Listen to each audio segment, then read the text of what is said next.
Hello YouTube and welcome to today's stop motion review. Today we're going to be going back to the Throwing 30 line to take a look at Throwing 30 Roadbuster. Roadbuster is a complete military hardass that had a large predominance in the IDW comics. Being the complete military hardass he is, he would absolutely annihilate anything in his path. Roadbuster would pretty much not be able to function without a war going on and mountains of guns in his hands. Roadbuster transforms into some kind of hardcore military 4x4, armed to the teeth and ready to wreck and rule the crap out of this review table. Despite how big this vehicle mode is, it's actually pretty compact in proportion to the size that he becomes in robot mode. This guy gets pretty tall for a Voyager in his robot mode, but manages to compress down into this badass 4x4 military vehicle. The figure, much like Siege, has a ton of 5mm ports to hold up 4 sets of guns on the vehicle. The vehicle mode looks sick as hell and really catches the military hard-ass energy that Roadbuster has in him. Unfortunately, most of the actual detailing on the vehicle mode is stickers, which are an absolute goddamn nightmare to even attempt to apply. I had to use a toothpick to apply about 2/3 of them and it came out still looking like absolute crap. Fortunately, the stickers have actually been pretty good to me so far and they've managed to stick into place, but a good portion of them are too big for the spot it's supposed to stick to and protrude off the spot to which it's applied, mainly because of the different sculpting and textures. This is why I really don't like stickers in Transformers, because they peel off so damn easily and they aren't meant to go with moving parts. On top of that, if there's even a slight amount of sculpted detail, they become impossible to put on smoothly. Other than that, his vehicle mode is something that I really enjoy. The tires are like 8 scale feet off the ground and it looks like you need a step stool to get into this absolute mammoth of a thing. However, much like Roadbuster as a character, it really doesn't look good unless you have a ton of guns attached to the sides and the top, and is everywhere. Remember when Transformers were generous about the accessories that they gave their figures? This guy comes with a whopping 6 guns. Not even Impactor has that friggin' many, despite the fact he has like 800 siege ports. Roadbuster's transformation is actually pretty enjoyable, albeit incredibly simple. Folding the back half of the car and rotating the feet around and down that were cleverly stored into the roof will form the legs, as the tires fold into the back. The rest of it's just moving up his shoulders, bringing down the hood of the vehicle and his chest, and then bringing the arms down. There are some small little bits on the front of the vehicle that you have to fold in order to cleanly go into his torso, but once you get done with that, you get Roadbuster in his absolutely fantastic looking wrecking robot mode. Take a look at this absolute beefcake. This guy looks really goddamn mighty for a Voyager class figure. The guns fill him out and make him look like an imposing kick-ass Autobot, bordering on leader, but not quite making the cut. Unfortunately, my Autobot sticker got messed up quite a bit with some black ink-like stuff, and I don't even know where it's from, so some repo labels are definitely going to be in order in the future. His head sculpt is absolutely amazing, with the one green triangular Cyclops eye, and the head that looks like a combination of a mask and a skull.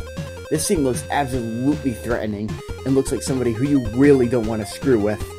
As for the rest of his proportions, his arms are kind of weird, but in a very lovable IDW-esque fashion. The knees feel a little bit too flat and not quite angular enough to be an IDWS design though, and I feel that his feet are way too flat to keep him up as well as he should be able to.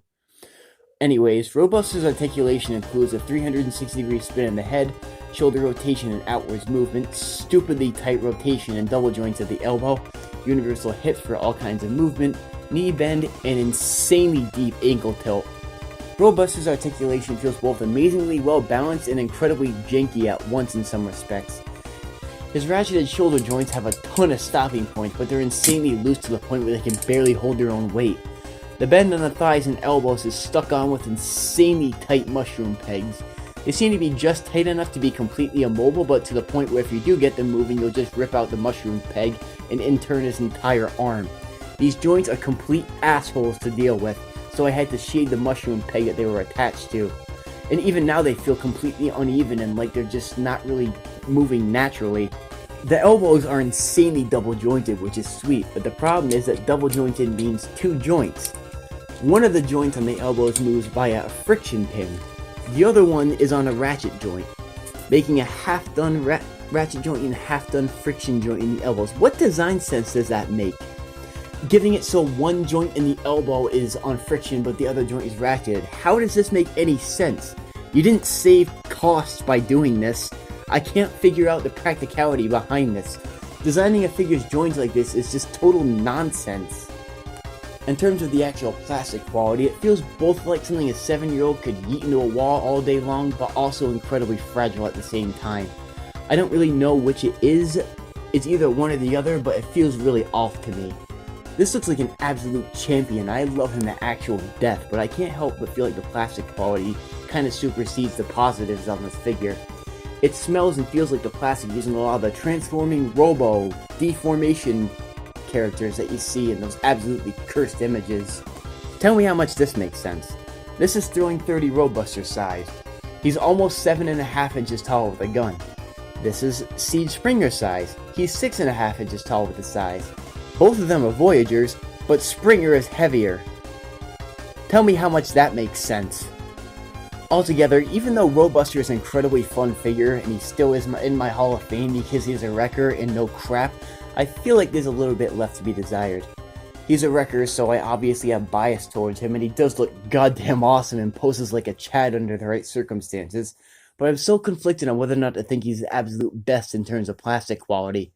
I feel like if we can find him for about $30, he's certainly worth that money, but don't go more than that. It's a good figure, but it's not the greatest thing since sliced bread.